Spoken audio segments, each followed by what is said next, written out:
It was a frigid Tuesday morning in DuPont, Washington, when Nicole McNeil walked into Starbucks for her usual early shift.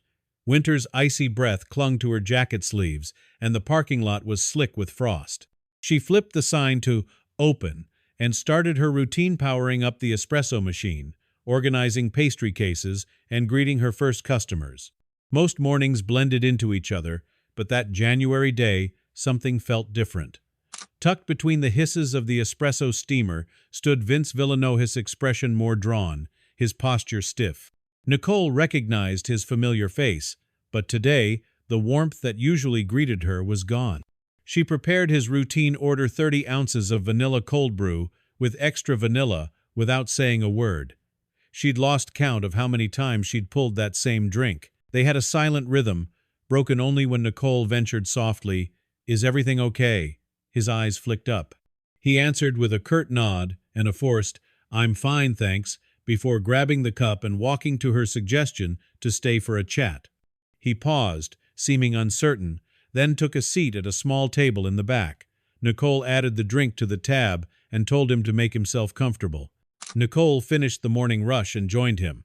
The rest of the shop emptied quickly, only the steady rush of the grinder and the occasional chime of the door chiming in latecomers remained. She took a seat across from him, gently placing the cup on the table.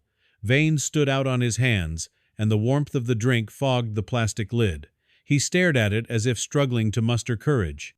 "Really, Vince," Nicole said quietly, "if there's anything you want to talk about." He exhaled slowly.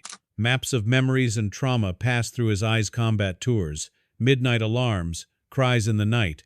He swallowed hard, and the cold brew seemed to tremble. I don't know if I can do this," he stuttered. His voice was raw and small. "They found cysts in both kidneys, polycystic kidney disease. I've been on dialysis for months, and yesterday they said, either transplant soon or," his voice cracked, "or I won't make it." Nicole's hand fell to hers. The world stilled. She swallowed the usual worries of work, of rent, of life. This was human vulnerability. "Vince," she whispered, "you're not alone. I don't know what that means, but I'm here." He nodded, tears welling. "I need someone to say I matter." That moment shattered something. When Nicole got home that afternoon, she told her husband, Justin, a former Army sergeant like Vince, what she'd learned. The living room was painted in evening blue, television off, but eyes alive. Justin silently slipped off his coat and walked behind her to stand in the kitchen. Nicole kept talking. The stress in Vince's voice, his fear. Justin listened, eyes steady in the dim light. "He needs a kidney," Nicole concluded. "I have 2, Justin said simply. "I'll get tested." 2 weeks later, under strings of Christmas lights, Nicole invited Vince over for dinner. The mac and cheese was overly rich, but she wanted the evening to feel joyful. Her 3 children-year-old Ellie, 7-year-old Sam, and 4-year-old Maya were curious about the guest of the night. "Space Ranger," Nicole joked. "This is Sir Sergeant Vince." He brushed a hand through his hair but smiled. Over time, their friendship grew: backyard barbecues, peanut butter cookies, Christmas tree decorations. The kids attached themselves to Vince like a pro. He looked lighter, like the tension draining out of his shoulders. He met Justin in the pine-scented living room, and the 2 veterans talked about deployments, unit assignments, and years of shared military life. Yet the glimmer of possibility remained: could this work? Could Justin be a donor? They began tests. Blood was drawn, type, tissue match, cross-reactivity. The process weighed on everyone. Medical appointments, long hours, hopeful silences. It was March again before the call came. Justin was a match. They scheduled the transplant for October. Until then, Vince continued dialysis: thrice weekly, grueling sessions that felt like extensions of the disease itself. Nicole drove him to appointments, loaned him warm clothes for cold clinic openings where patients huddled beneath heat lamps. Ellie painted get-well cards, Sam baked cookies, and Maya insisted Vince should call her Tiny Tiger. Vince tucked them all into his pocket. In late September, they held a transplant send-off at the McNeils' backyard, a potluck with lights strung between branches and laughter bubbling between each plate. Someone sang, someone danced, someone cried. That night, standing beneath stars, Vince Pradno. He thanked because he felt loved and supported in ways he never imagined. D-Day arrived on the 26th of October, the second anniversary of Vince's first dialysis treatment. Hospital hallways echoed footsteps and whispering machines. Justin was calm. Vince was quiet but present. In the operating room, they separated one bed for donor, one for patient. Nicole hovered in the recovery waiting area, heart drumming like a bass drum. Hours passed. First they placed Vince's kidney, then Justin's incision was closed. Machine beeped. Nurse appeared with a bright smile. Both donors and recipient are stable. Good signs. Relief crashed into her chest. Is dinat. Recovery phases. 1 week in hospital. Then homebound. Elevated risk. Weekly checkups. But each day, Vince felt stronger. He could drink water without filtering it.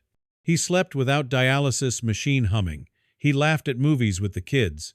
He told stories about the military, not to survive, but to love. Spring bloomed in DuPont again. Nicole and Vince worked together to sponsor a fundraiser for kidney disease research at the coffee shop. They invited survivors, donors, doctors. The coffee line stretched out the door, hearts warmed by shared purpose. Justin manned the bake sale, table selling cherry pies and warm laughter. The event gained coverage in the local newspaper. Barista saves life. Regular customer gets second chance. Nicole's heart warmed as Vince addressed the crowd, voice strong and steady. He spoke of gratitude, of fate, how a simple question, "Everything okay?" had been enough. They created a small foundation, Cold Brew Kidney Crew, to connect donors to patients region-wide. Their mission, share stories of hope. Words had power. Kindness had power.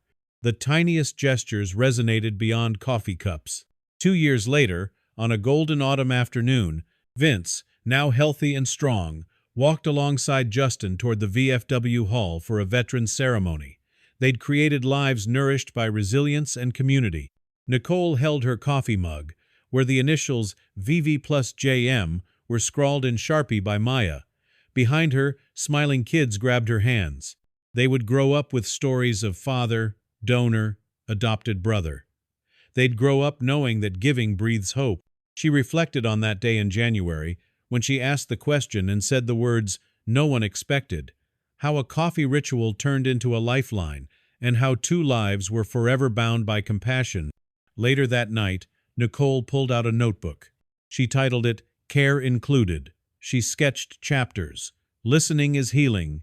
Every cup counts. Ordinary people. Lifesavers. She planned a blog, then a book, to teach others how to face moments of crisis with courage. Because kindness, she believed, was tangible. It lived in hot drinks, phone calls, shared tables, and hospital corridors. And she still holds gratitude. Gratitude for a regular she barely knew and a husband she did. Gratitude for risk and reward in helping others. Gratitude for unexpected transformations. Because of that cold brew, Vince has decades of life ahead. Justin lived a miracle of giving. Nicole learned how empathy turns strangers into heroes. Every time a regular strolls in and places an order with silent expectation, Nicole now sees potential. Because 3/4 ounce of vanilla, extra sweet. That's routine. But for someone's tomorrow, it could be everything.